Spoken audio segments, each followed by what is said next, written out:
नमस्कार दोस्तों, आप सभी का स्वागत है योगेंद्र साहू ऑनलाइन क्लासेस में। मैं आपका दोस्त, आपका होस्ट, आपका ट्यूटर दीपक इस ऑनलाइन प्लेटफॉर्म में आपका स्वागत करता हूं। ये हमारे एडीओ की क्विक रिवीजन की क्लास है और आज का हमारा टॉपिक काफ़ी इंपॉर्टेंट होने वाला है और वो है आरक्षण, पंचायती राज में आरक्षण।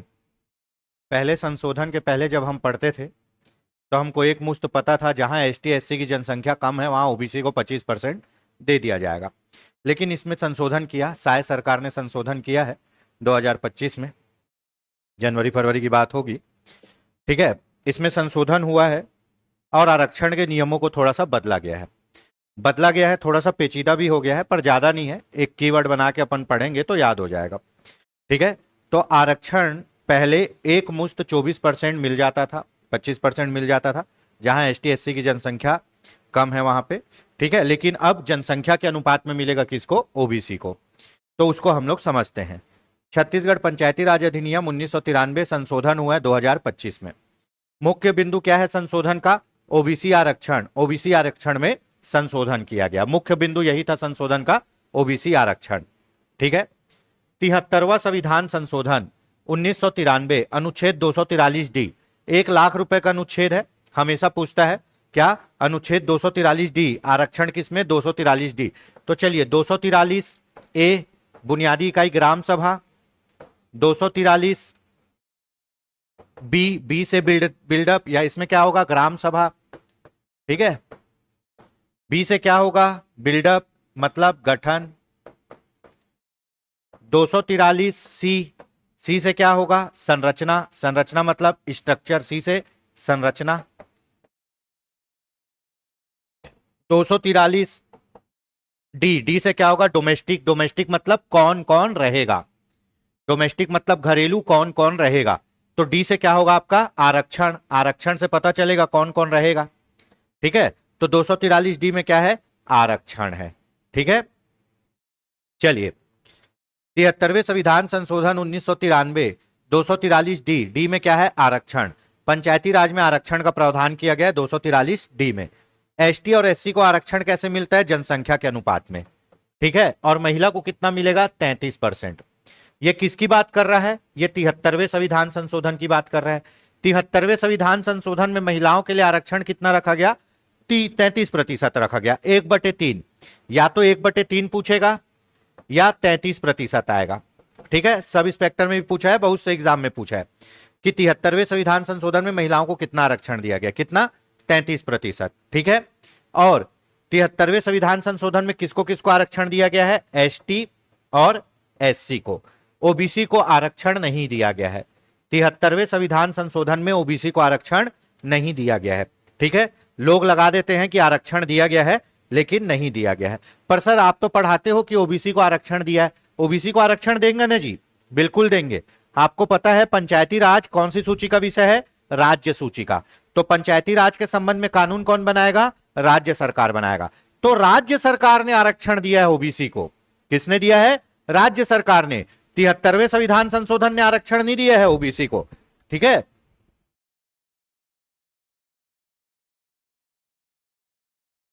तिहत्तरवें संविधान संशोधन ने आरक्षण नहीं दिया है ओबीसी को। ओबीसी को आरक्षण दिया है राज्य सरकार ने। ठीक है, चलिए आपके संसद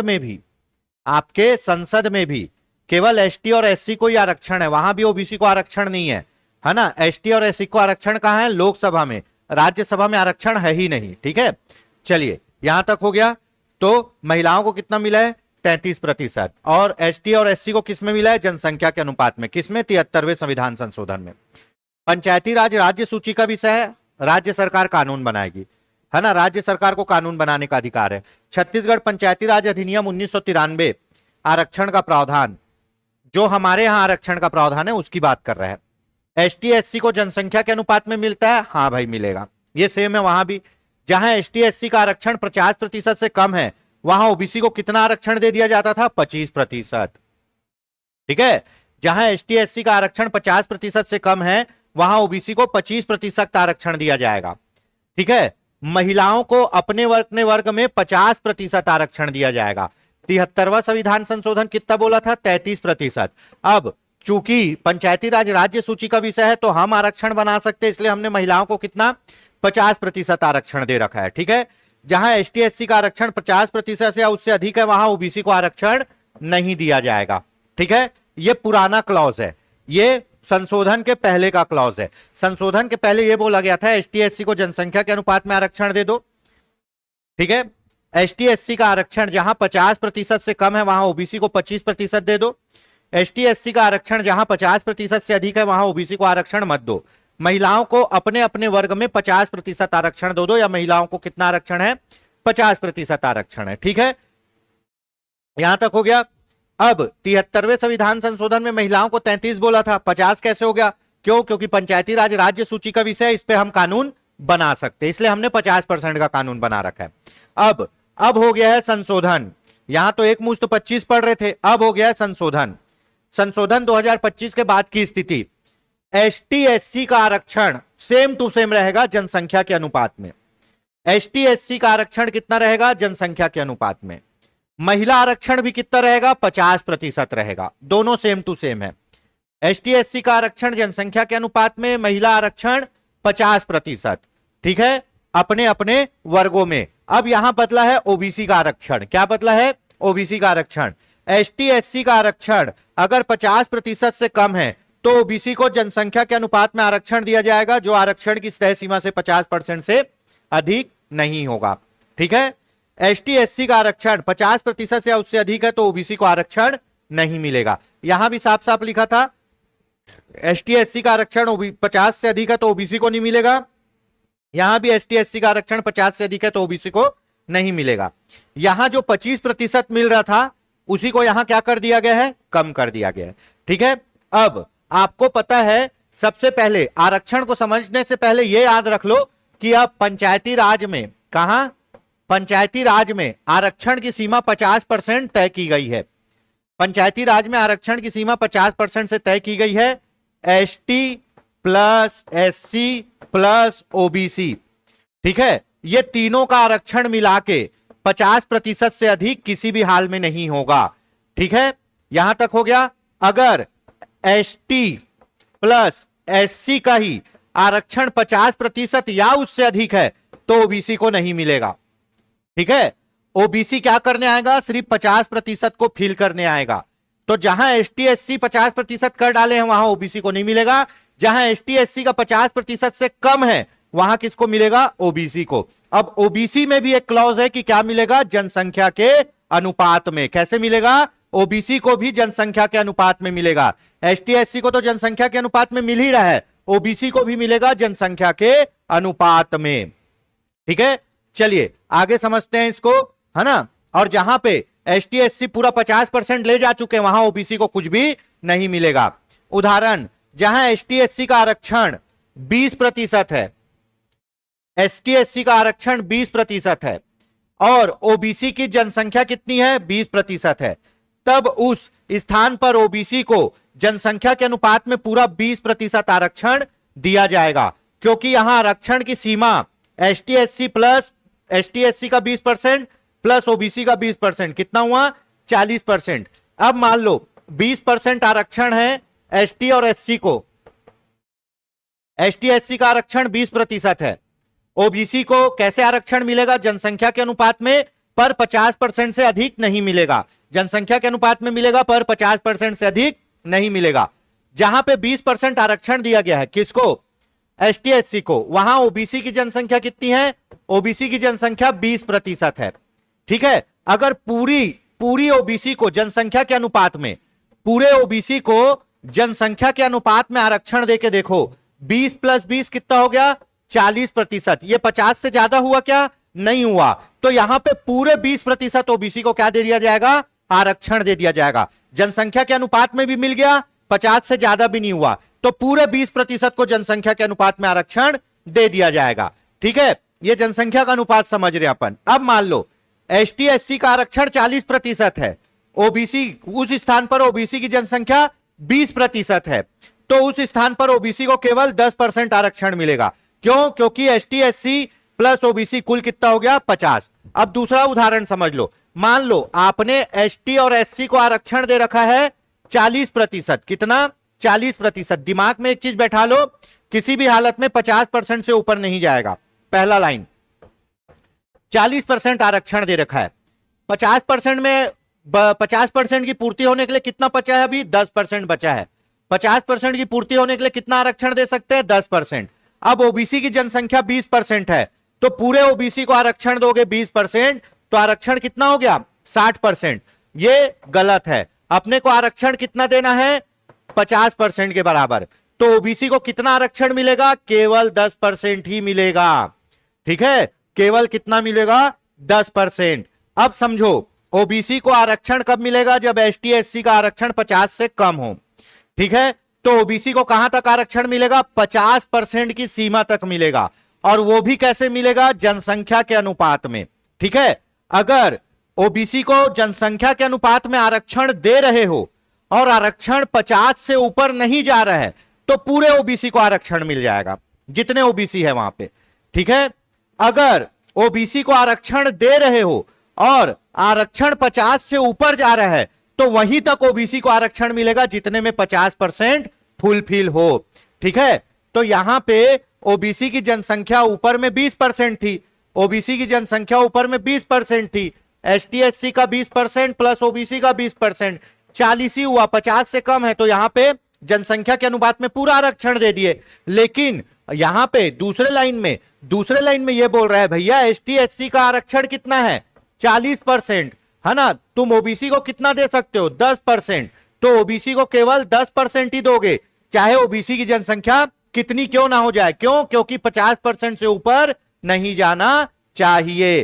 तो ये याद रखिए, ओबीसी को आरक्षण 50% की सीमा के अंदर रहते हुए जनसंख्या के अनुपात में दिया जाएगा। ठीक है, एसटी एससी का आरक्षण 50 से अधिक है तो ओबीसी को कुछ भी नहीं मिलेगा। त्रिस्तरीय पंचायती राज चुनाव में पंच प्रत्यक्ष चुनाव जीतता है, उप सरपंच अप्रत्यक्ष चुनाव से आता है और सरपंच भी प्रत्यक्ष चुनाव से आता है। तो आरक्षण कहां मिलेगा जी? जहां पे तुम लोग वोट डालोगे, यहां भी मिलेगा, इसका बाद में समझेंगे। ठीक है, जनपद में किसका चुनाव होता है? प्रत्यक्ष। जनपद सदस्य का, अध्यक्ष और उपाध्यक्ष सदस्य में से ही बन जाते हैं। ठीक है, उसके बाद अगला है जिला में भी किसका चुनाव होता है? प्रत्यक्ष सदस्यों का। इसको बोलते हैं डीडीसी, डिस्ट्रिक्ट डेवलपमेंट काउंसिल। जनपद को बोलते हैं बीडीसी, ब्लॉक डेवलपमेंट काउंसिल। सदस्यों का चुनाव प्रत्यक्ष होता है, उसी में से अध्यक्ष और उपाध्यक्ष को चुन लिया जाता है। ठीक है, अब आरक्षण अधिकारी कौन आरक्षण निकालता है? यह भी पूछा जाता है। कलेक्टर द्वारा पंच का, सरपंच का, जनपद सदस्य का, है ना, जिला पंचायत सदस्य का आरक्षण किया जाता है। यहां पे जिला पंचायत अध्यक्ष भी आ जाएगा, जिला पंचायत अध्यक्ष उपाध्यक्ष। ठीक है, तो पंच का करेगा कलेक्टर, अतिरिक्त कलेक्टर दोनों मिलेगा आपको, है ना। पंच का करेगा, सरपंच का करेगा, जनपद सदस्य का करेगा, जिला पंचायत सदस्य का भी करेगा। ठीक है, उसके बाद जनपद पंचायत में अध्यक्ष उपाध्यक्ष का भी करेगा। जिला पंचायत में जिला पंचायत अध्यक्ष का आरक्षण कौन करता है? संचालक विभाग पंचायत रायपुर वाला। सबका आरक्षण करेगा कलेक्टर, अतिरिक्त कलेक्टर, मेन कलेक्टर ही होता है, सबका करेगा कलेक्टर। लेकिन केवल जिला पंचायत के आरक्षण कौन करेगा? जिला पंचायत अध्यक्ष पद का आरक्षण संचालक पंचायत विभाग। कौन? रायपुर वाला। तो ये चीज एकदम दिमाग में फीड कर लो कि पूरा आरक्षण कलेक्टर करेगा, केवल जिला पंचायत के अध्यक्ष का आरक्षण कौन करेगा? संचालक पंचायत विभाग रायपुर वाला। ठीक है, चलिए अगला देख लेते हैं। एसटी एससी के लिए स्थानों पंच का आरक्षण 50% से कम है तो ओबीसी को जनसंख्या के अनुपात में आरक्षण दिया जाएगा। ठीक है, आरक्षण किसमें मिलेगा जी? कोई एक आदमी रहेगा तो उसको आरक्षण देंगे क्या? बहुत से लोगों में से आरक्षण दिया जाता है। ठीक है, अगर एक ही है तो उसको कैसे आरक्षण दोगे? वो तो उसी को मिलेगा। जब बहुत लोग होंगे तब आरक्षण दिया जाएगा। ये मैं इसलिए बोल रहा हूं, ये अभी आपको समझ में आएगा। बहुत से लोगों में कुछ लोगों को आरक्षण दिया जाता है। ठीक है, तो सबसे पहले आरक्षण करेंगे पंच का। ठीक, अब एक ग्राम पंचायत एक ग्राम पंचायत में, ठीक है, न्यूनतम 10 पंच हो सकते हैं, अधिकतम 20 पंच हो सकते हैं। न्यूनतम 10 पंच हो सकते हैं, अधिकतम 20 पंच हो सकते हैं। ठीक है, चलिए, तो ये 10 और 20 पंच में से ही क्या मिलेगा? आरक्षण मिलेगा। ठीक है, उदाहरण के लिए यह है, माना कुल पद 40 है। अब आप बोलोगे सर 40 लिख लियो, तो ये उदाहरण के लिए यहां पे आप लोग 20 लिख लो। क्यों? क्योंकि पंचायत में अधिकतम संख्या कितनी जा सकती है? 20 जा सकती है। ठीक है, माना कुल पद कितना है? 20 है। 20 में से 10 पद, 20 में से 10 पद यानी 50% एसटी और एससी के लिए आरक्षित है, तो ओबीसी को क्या मिलेगा? शून्य मिलेगा। माना एक पंचायत में पंचों की संख्या 20 है, 20 में से 50% मतलब 10 पद एसटी और एससी के लिए आरक्षित हो चुके हैं, तो ओबीसी को आरक्षण शून्य मिलेगा। ठीक है, नहीं मिलेगा। अब देखिए दूसरा, माना एक पंचायत में फिर से 20 पद हैं। माना एक पंचायत में कुल पंचों का पद कितना है? कुल पंचों का पद है 20। ठीक है, अब 20 में से, ठीक है, 20 में से आपका कितना पद? 20 में से आपका 8 पद, 8 पद एसटी और एससी के लिए आरक्षित है। 20 में से 8 पद एसटी और एससी के लिए आरक्षित है।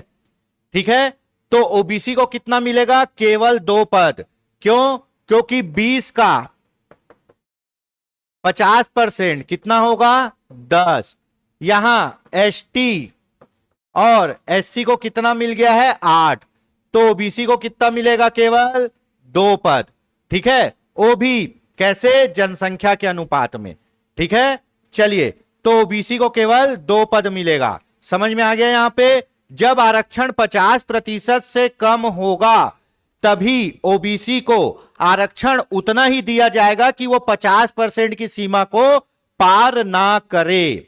ठीक है, अगर 50% की सीमा को पार नहीं करते हुए ओबीसी को पूरा जनसंख्या के अनुपात में मिल रहा है तो पूरा दे देंगे।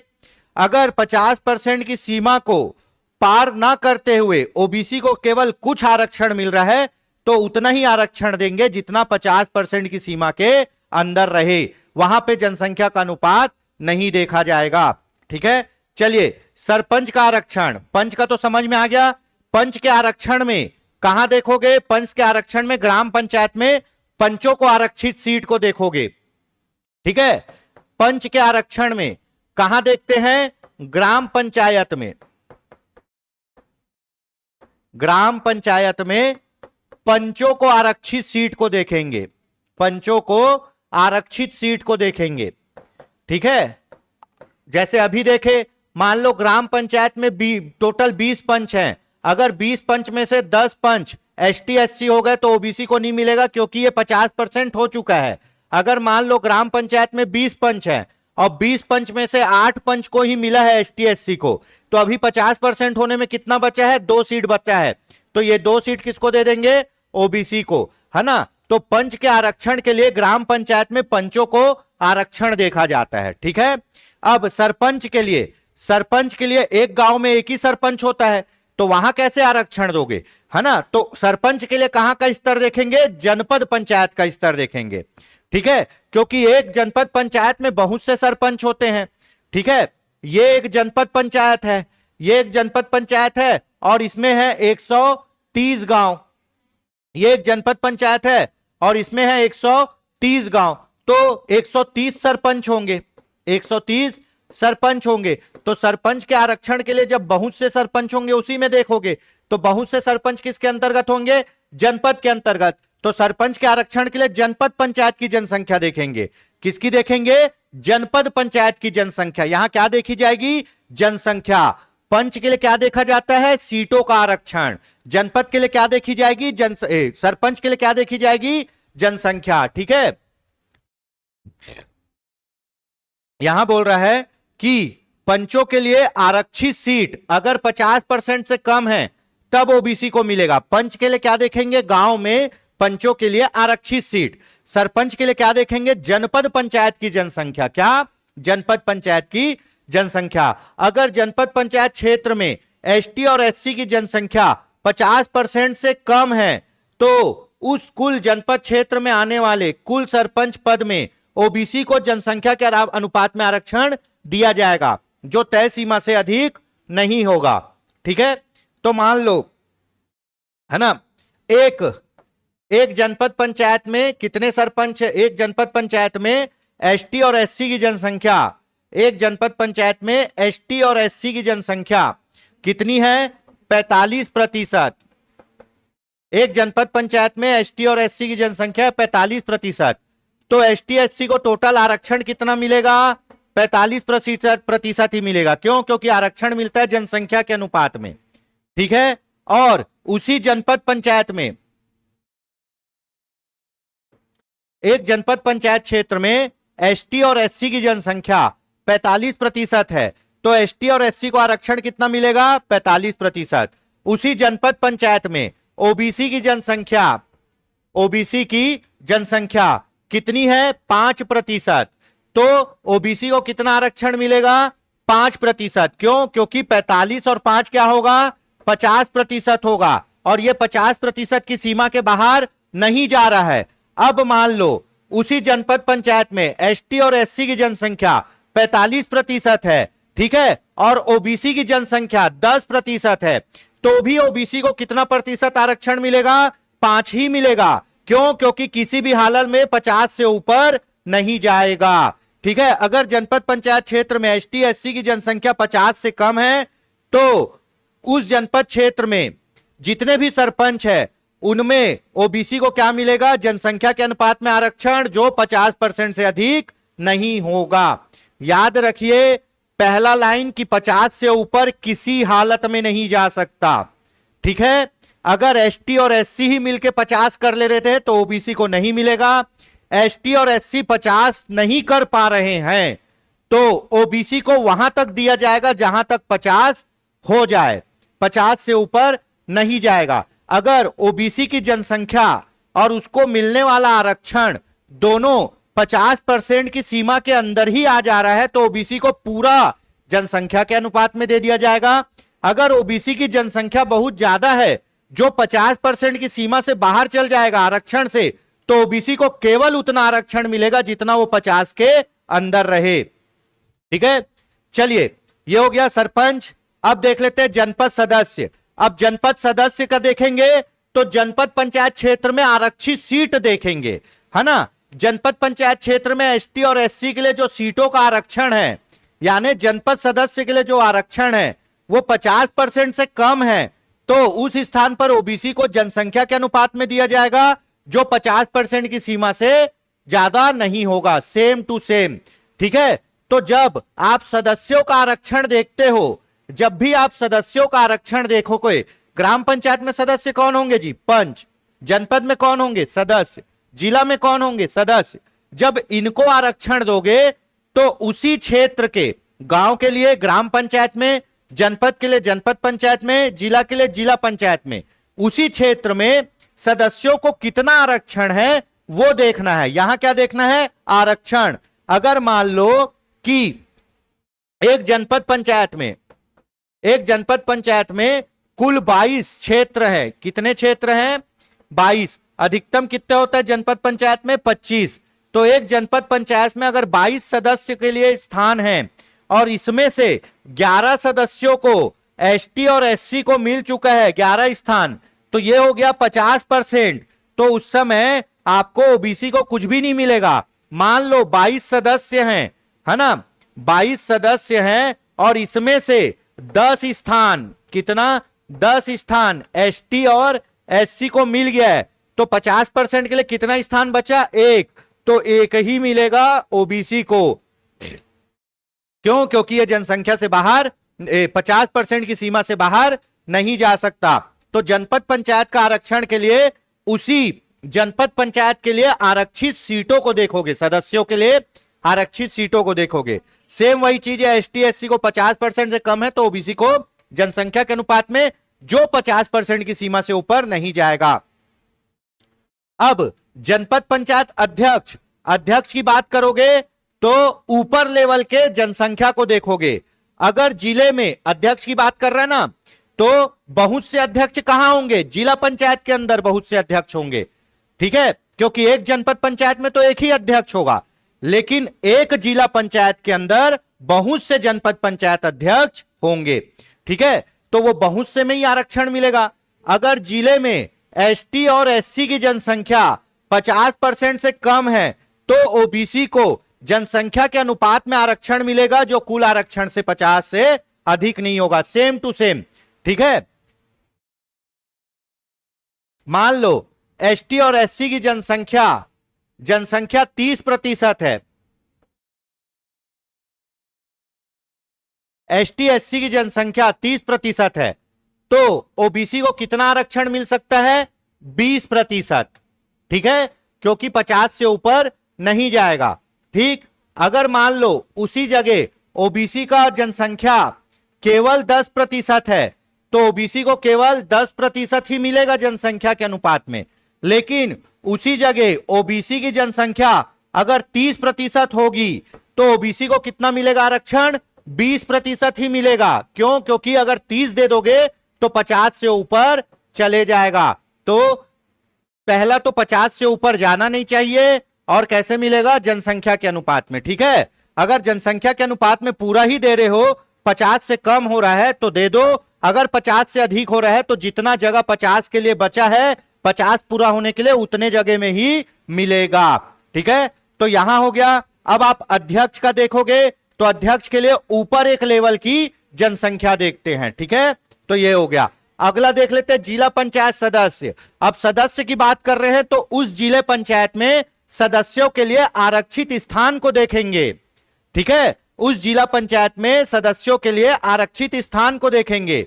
यदि जिले में कुल स्थान जिला पंचायत सदस्य में एसटी और एससी का आरक्षण 50 से कम है तो ओबीसी को कितना मिलेगा जनसंख्या के अनुपात में, और वो 50% से ऊपर कभी भी नहीं जा सकता, ठीक है।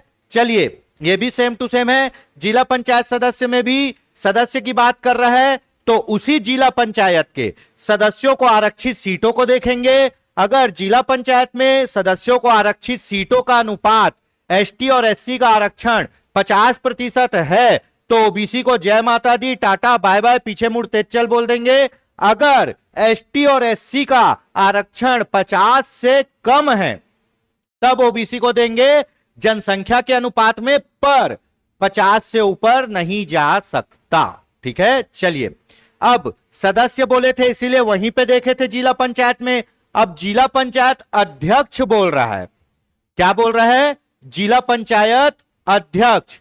तो उसके लिए कहां देखेंगे? राज्य स्तर में।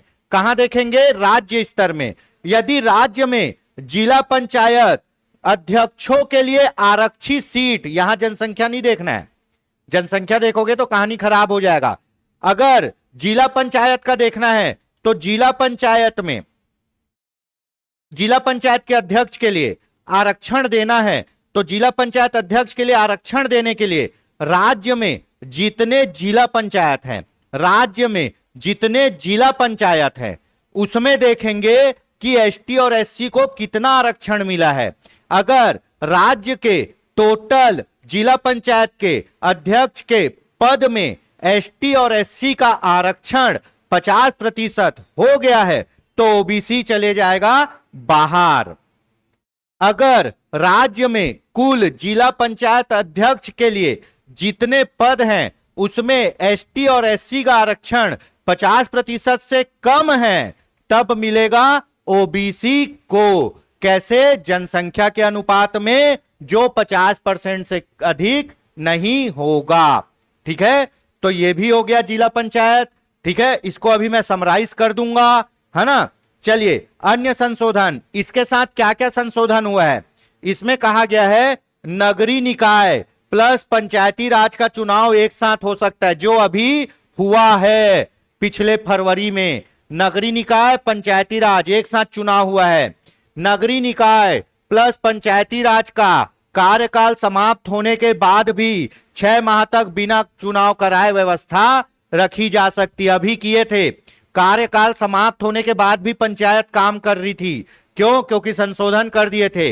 नहीं तो हम लोग क्या पढ़ते हैं, 5 साल पहले होने के 5 साल खत्म होने के पहले ही 5 साल खत्म होने के पहले ही चुनाव करवा लिया जाएगा, ताकि जैसे ही 5 साल खत्म हो नया पदाधिकारी आ जाए। लेकिन अभी संशोधन करके बोला कि भैया अगर किसी कारण से चुनाव नहीं हो पा रहे हैं तो 6 माह तक काम को खींचा जा सकता है।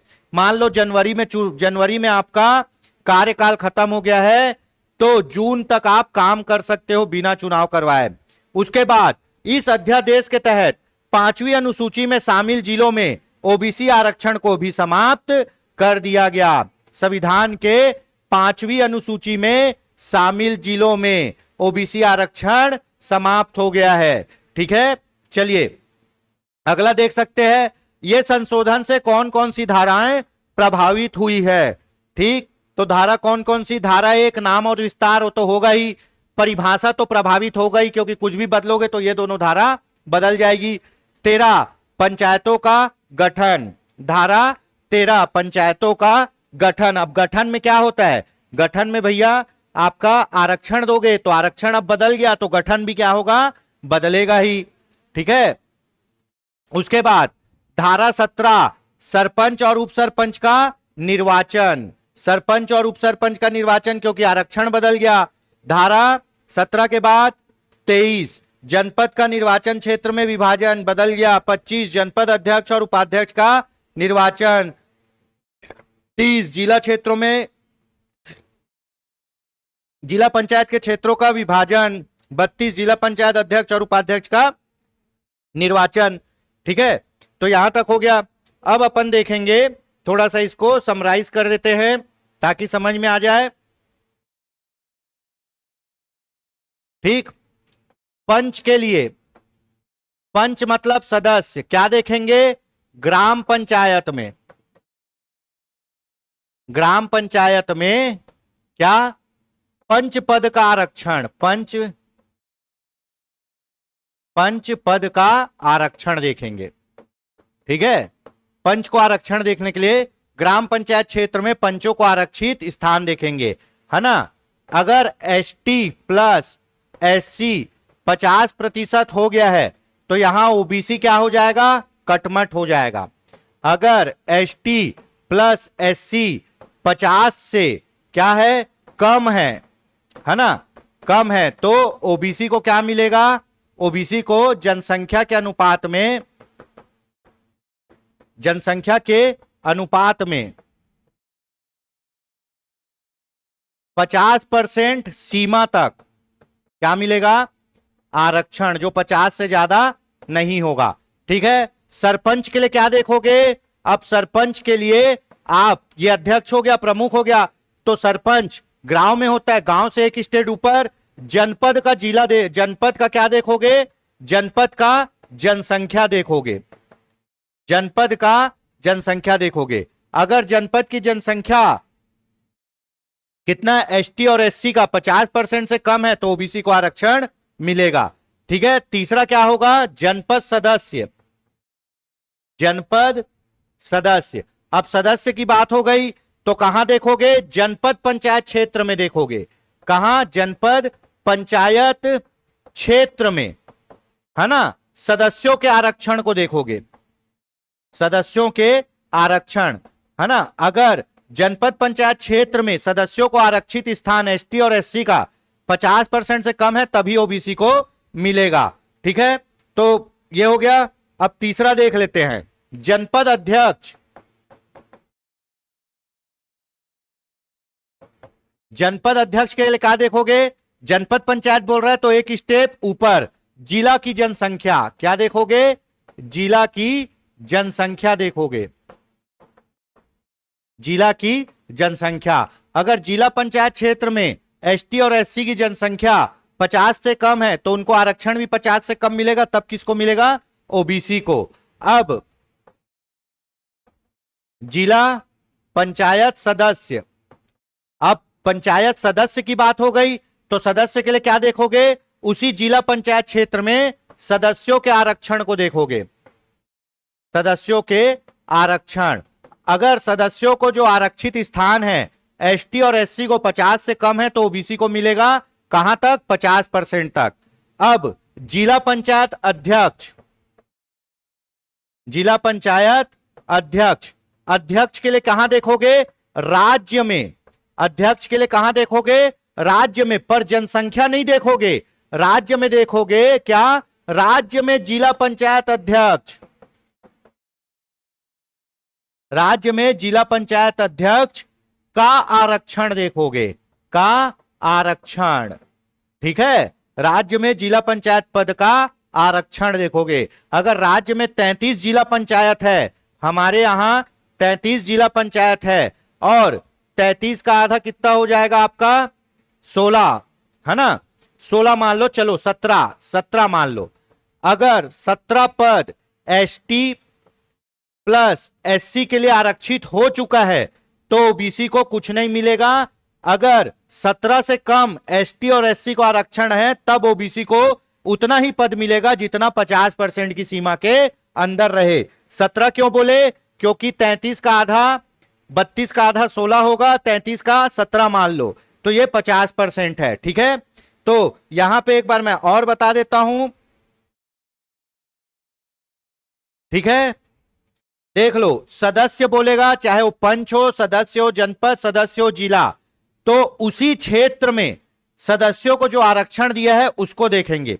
और जहां भी प्रमुख बोलेगा तो प्रमुख में एक स्टेप ऊपर जनसंख्या देखेंगे। सरपंच के लिए जनपद पंचायत की जनसंख्या देखेंगे, जनपद पंचायत अध्यक्ष के लिए जिला पंचायत की जनसंख्या देखेंगे, और जिला पंचायत अध्यक्ष के लिए राज्य में, यहां जनसंख्या नहीं, राज्य में कुल जिला पंचायत अध्यक्ष को आरक्षित स्थान को देखा जाएगा, और उसमें अगर 50 से कम है तो ओबीसी को आरक्षण दिया जाएगा।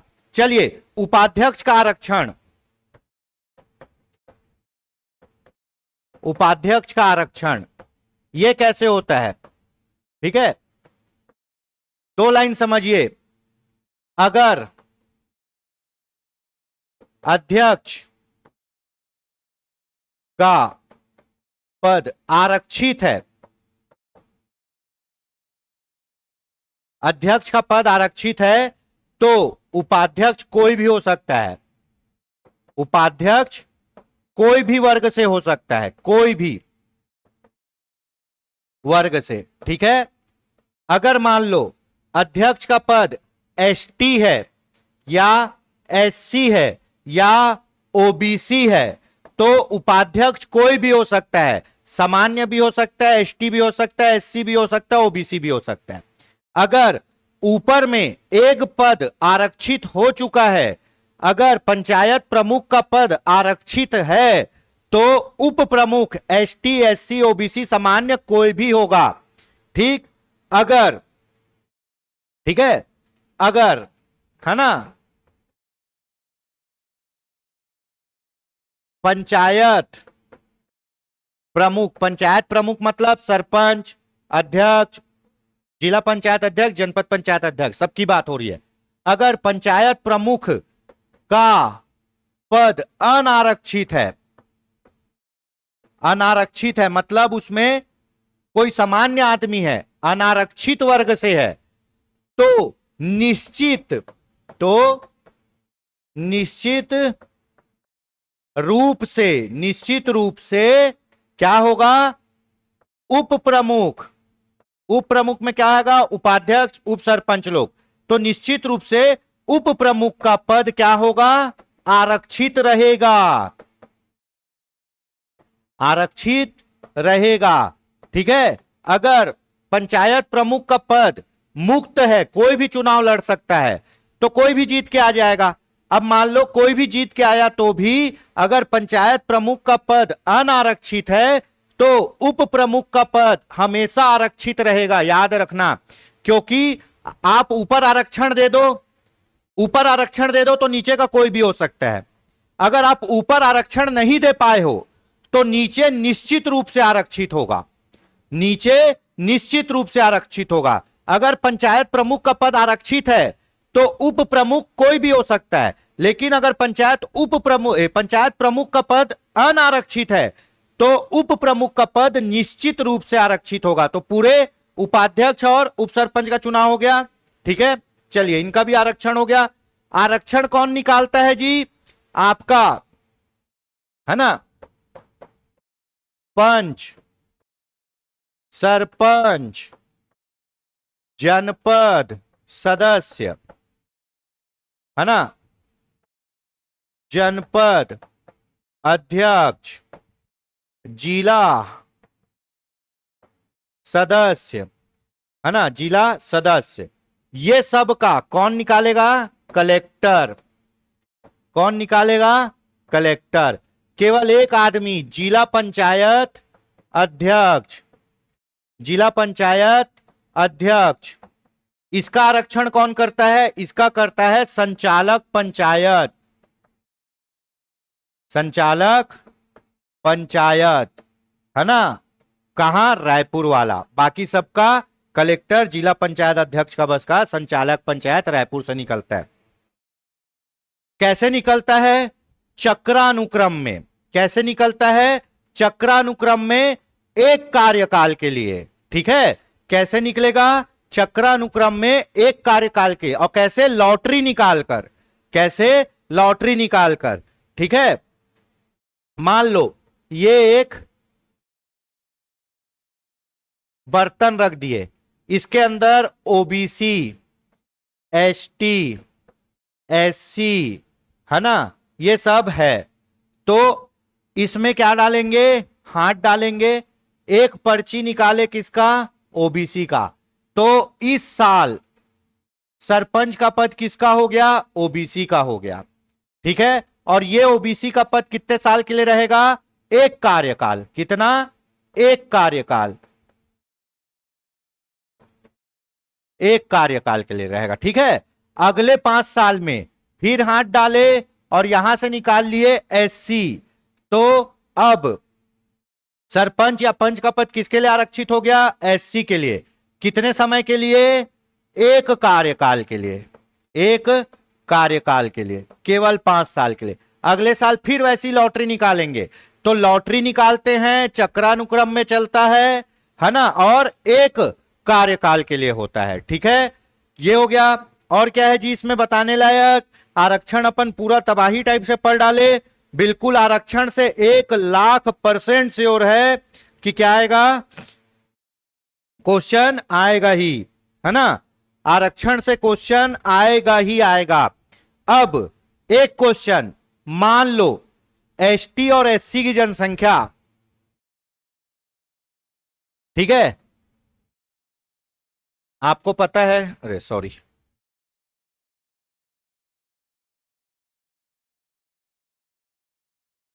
ठीक, किसी क्षेत्र में, चाहे वो जनपद सदस्य हो, जिला सदस्य हो, पंचायत पंच का हो, मान लो एसटी और एससी को कैसे आरक्षण मिलेगा? जनसंख्या के अनुपात में। जितनी जनसंख्या रहेगी उतना आरक्षण। अब एसटी और एससी का आरक्षण, एसटी प्लस एससी का आरक्षण 45% है। कितना है? 45%। तो ओबीसी को कितना आरक्षण दे सकते हो? 5%। कैसे दोगे? जनसंख्या के अनुपात में। कैसे दोगे? जनसंख्या के अनुपात में। मान लो उस क्षेत्र में ओबीसी को केवल 2% जनसंख्या है, तो ओबीसी को कितना आरक्षण मिलेगा? 2 ही मिलेगा। 45 + 2। क्यों? क्योंकि ओबीसी की जनसंख्या कितनी है? 2%। मान लो ओबीसी की जनसंख्या कितनी है? 5%, तो कितना आरक्षण मिलेगा? 5% मिलेगा। तो 45 और 5 कितना हो गया? 50 हो गया। अब मान लो ओबीसी की जनसंख्या उस क्षेत्र में 8% है, तो भी ओबीसी को कितना आरक्षण मिलेगा? 5 ही मिलेगा। क्यों? क्योंकि 45 और 5 50 हो चुका है, 50 से ज्यादा नहीं जाएगा। अब मान लो कि एसटी एससी का आरक्षण 45% है और उस जगह में ओबीसी की जनसंख्या है ही नहीं, उस जगह में ओबीसी की जनसंख्या है ही नहीं, तो ओबीसी को आरक्षण नहीं मिलेगा। जिसकी, जो वर्ग की जनसंख्या नहीं है, उस वर्ग को आरक्षण नहीं मिलेगा, वो वर्ग आरक्षण से बाहर हो जाएगा, क्षेत्र आरक्षण से मुक्त हो जाएगा। ठीक है, अगर जनसंख्या ना रहे तो आरक्षण से मुक्त घोषित कर देंगे। मान लो ओबीसी की जनसंख्या नहीं रही, तो ओबीसी को मिलने वाला 5% आरक्षण नहीं मिलेगा, उसको ओबीसी आरक्षण से मुक्त कर दिया जाएगा। तो दोस्तों ये इंपॉर्टेंट बात था हमारे आरक्षण से संबंधित, काफी अच्छे से मैंने बताने की कोशिश की है। होप सो आपको समझ में आया होगा और इससे 1,00,000% श्योर है कि क्वेश्चन आएगा ही आएगा। तो आज के लिए इतना ही आज के लिए इतना ही, ठीक है। मिलते हैं नेक्स्ट क्लास में। दोस्तों मैं बताना चाहूंगा हमारी संस्था के द्वारा एडीआई आबकारी आरक्षक, प्रयोगशाला परिचारक और उसके बाद शिक्षक पात्रता परीक्षा, शिक्षक भर्ती परीक्षा और जबरदस्त पोस्ट है जो आबकारी आरक्षक। आबकारी आरक्षक 12वीं बेस पे है दोस्तों, बहुत अच्छा मौका है, बहुत अच्छा डिपार्टमेंट है, बहुत अच्छा नौकरी है, उसकी तैयारी आप कर सकते हो। बहुत जानदार सिलेबस है, ठीक है। मैथ्स और इंग्लिश 6-6 नंबर 7-7 नंबर का ही है, बाकी आप पूरा जीएस के भरोसे भी इसमें कर सकते हो। दूसरा, इसमें कोई भी फिजिकल नहीं होगा, इसमें केवल बॉडी का मेजरमेंट नाप जोख होगा, जिसमें आपकी height, flat foot, knock need को मापा जाएगा। बहुत अच्छा पोस्ट है, इसकी तैयारी जरूर करिए जो 12वीं पास हैं, ऐसा मौका नहीं आएगा। तो दोस्तों आबकारी आरक्षक के भी क्लास प्रोवाइड किए जा रहे हैं, ठीक है। अगर आपको क्लास से संबंधित कोई भी जानकारी चाहिए तो आप हमारे संस्था के दिए गए कॉन्टैक्ट नंबर पर संपर्क कर सकते हैं, बात कर सकते हैं, सलाह ले सकते हैं। बाकी मिलते हैं दोस्तों क्विक रिवीजन के इस फॉर्मेट में और किसी एक नए टॉपिक के साथ। जय हिंद, जय भारत, जय छत्तीसगढ़। मिलते हैं जल्द ही, और बहुत जल्द ही हम कम से कम 110 क्वेश्चन हिंदी का करने वाले हैं। बोलोगे सर 10 क्वेश्चन के लिए 110 क्वेश्चन करना पड़ेगा? हाँ भैया, अगर पूरे में पूरा नंबर चाहिए तो तैयारी करनी पड़ेगी। माइकल फेल्प्स को आप जानते होंगे, स्विमर थे, अमेरिका के थे जहां तक माइकल फेल्प्स। एक ओलंपिक में 8 गोल्ड मेडल जीते थे, एक ओलंपिक में 8 गोल्ड मेडल, मजाक नहीं होता। हमारा भारत टोटल 8 गोल्ड मेडल नहीं जीत पाता, वो एक ओलंपिक में 8 गोल्ड मेडल। जब उनको पूछा गया तो बोले ये जो 4 साल बाद मैं यहां जो कंपटीशन दिला रहा हूं उसके लिए मैंने 4 साल तक 8 से 9 घंटा तैराकी की है, बिना रुके 4 साल तक, हर दिन 8 से 9 घंटा। दोस्तों अगर आपको 5 किलोमीटर दौड़ना है ना, तो आपको स्टेमिना बनाने के लिए ना 25 किलोमीटर दौड़ना पड़ेगा, तब आप अपने एग्जाम में 5 किलोमीटर दौड़ पाओगे, ठीक है। तो वो 10 क्वेश्चन को फेस करने के लिए आपको कम से कम 100 क्वेश्चन तो बनाने ही है, ताकि गलत ना हो। बिना पढ़े भी जाओगे तो 3 क्वेश्चन सही हो जाएगा जी, वो तो बिना पढ़े भी जाओगे 3-4 क्वेश्चन सही हो जाएगा, कोई टेंशन नहीं है। लेकिन हमको 8 से 10 क्वेश्चन सही करने के लिए बहुत मेहनत करनी पड़ेगी।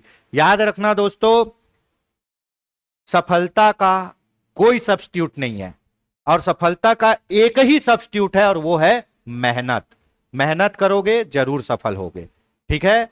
क्यों डरे कि कुछ बुरा होगा, अगर कुछ ना हुआ तो तजुर्बा होगा, ठीक है। और उसके बाद भी पान सिंह तोमर जी कहते हैं, एक बार रेस शुरू भई गयो तो फिनिश लाइन टच करना पड़तो है, फिर चाहे आगे भागो या पाछे। तैयारी चालू किए हैं तो पूरा करेंगे, बात की बात में देंगे, ठीक है। तो चलिए दोस्तों आज के लिए इतना काफी है। जय हिंद, जय भारत, जय छत्तीसगढ़। नमस्कार, जय जोहार। क्या आप भी गवर्नमेंट एग्जाम्स की तैयारी करना चाहते हैं? क्या आप भी मेमोरी टेक्निक्स और ट्रिक्स के जरिए बहुत ही कम समय में स्मार्ट स्टडी करना चाहते हैं? क्या आप चाहते हैं कि सीजी व्यापम टॉपर आपको पढ़ाए? तो डाउनलोड करिए योगेंद्र साहू क्लासेस ऐप। यहाँ 10 से अधिक गवर्नमेंट एग्जाम्स क्रैक करने वाले और सीजी व्यापम टॉप करने वाले योगेंद्र सर सीजीपीएससी और सीजी व्यापम के अंतर्गत होने वाले सभी एग्जाम्स की तैयारी कराए। तो डाउनलोड करिए Yogendra Sahu classes app to be the best, learn from the best.